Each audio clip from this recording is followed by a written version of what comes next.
কোমর ব্যথা নিয়ে আমাদের কাছে অনেক রোগীরাই আসে। তারা প্রশ্ন করে, "আমার কি পাথর হয়েছে?" উত্তর হচ্ছে কোমর ব্যথার বিভিন্ন কারণই আছে। কিডনি পাথর তাদের মধ্যে অন্যতম। কিন্তু তাছাড়াও যেমন অর্থোপেডিক বিভিন্ন সমস্যা, lumber spondylosis, prolapse lumber intervertebral disk বা মাস্কুলোস্কেলেটাল পেইন এসব কারণে হতে পারে। কাজেই যথাযথ পরীক্ষা-নিরীক্ষা করার মাধ্যমে এবং রোগীর হিস্ট্রি নিয়ে তাকে বিভিন্ন ইনভেস্টিগেশন করে আমাদের অবশ্যই এটা দেখতে হবে তার কিডনির সমস্যা আছে কিনা। এবং কিডনির পাথর হলে দেখা যায় কোমর ব্যথা যেটা এবং কিডনির পাথর সেটা সাধারণত পাঁজরের নিচে একটু পেছন দিকে ব্যথাটা হয় এবং যদি মূত্রনালী বা কিডনির নালীতে পাথরটা হয় সেক্ষেত্রে দেখা যায় যে ব্যথা সাধারণত পিছন থেকে শুরু করে একটু সামনের দিকে চলে আসে। পিছন থেকে সামনের দিকে চলে আসে ব্যথাটা এবং যত নিচে পাথরটা কিডনি নালীতে নামে তত নিচের দিকে যেতে পারে।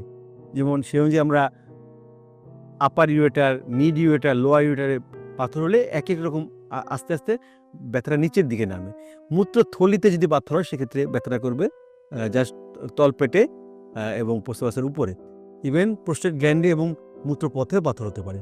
কাজেই কোমর ব্যথা হলে যে কিডনির পাথর সেটাও বলা যাবে না। আবার অন্য সমস্যাগুলো আমাদেরকে এক্সক্লুড করতে হবে।